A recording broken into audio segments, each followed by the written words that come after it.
What resources did you use while doing your research? Because I was kind of shocked, I started writing to several authorities on these religious matters. And one of the guys that I wrote to was Sheikh Abdul Hakim Murad, and he's a professor from Cambridge University. But in a way it was kind of strange, of course, because I was a politician back then still. I was writing an anti-Islam book with an anti-Islam purpose. And I'm asking this Muslim professor from another country, can you help me?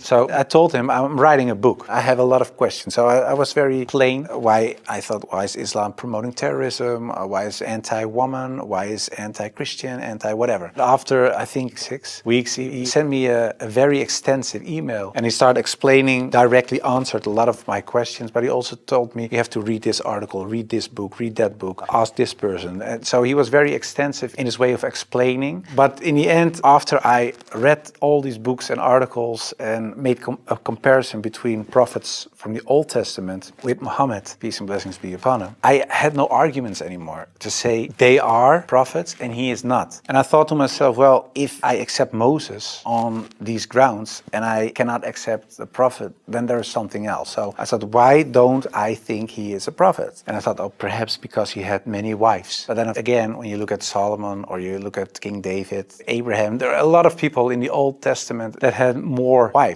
And when you look at even outside of the religious books, culturally in Europe, in Africa, Asia, everywhere, there were men with several wives for several reasons. So I thought to myself, well, that cannot be a reason either. So one by one, all these reasons fell. And then in the end, I thought, well, I have to say all of them are not prophets. But I didn't believe that because I thought, well, the things they did, they said, the miracles that happened, etc., they were confirmed in what they said and what they did. So they are. And then I said, well, then I have to accept that Prophet Muhammad perhaps is a prophet too. So I was doubting it. So first I thought, well, it's the most evil person I know because of the history. Then I said, well, perhaps it's not that evil, but he's not a prophet. And in the end I started doubting, perhaps he is a prophet. Yeah, that took, of course, me reading a lot of books again. And the one thing that I think was very wise of Abdul Hakim Murad to say was, he said, well, the books you read about with the anti-Islam arguments are written by non-Muslims. He said, if you want to know more about Christianity, you don't read books from atheists. You start reading the books from the Christians. Why do they believe this? What are the arguments? So that you have to do the same with Islam. So start reading Islamic books from Islamic teachers, from Islamic scholars, etc. And then you can see, if you compare the books on the same topic of people who are Muslim and wrote those books and non-Muslim, you can see where they took the wrong turn, where they translated words in the wrong way, sometimes perhaps even not on purpose, but just because they didn't know, where things are added, where things left out of it. So, and in the end, you see there's this other religion almost created because of all these things. And that's what I did. And that's what I also did with the life of the Prophet, because I read a book from Martin Links, The Life of the Prophet, based on the earliest source of Muhammad. And it was written, of course, by a convert. And his way of reasoning, his way of telling, his way of writing appealed to me because it's culturally the same thing. How do I approach a certain topic, etc. And it was the first time that I saw him not so much as a warlord, because that's the picture I had in my mind, but I saw him as a father, and I saw him as a friend and a teacher, and so much more. And so, yeah, I saw the person and his character, and I said, well, I can say a lot, but I cannot say that this is not a good man. So his character persuaded me to read more and to want to know more.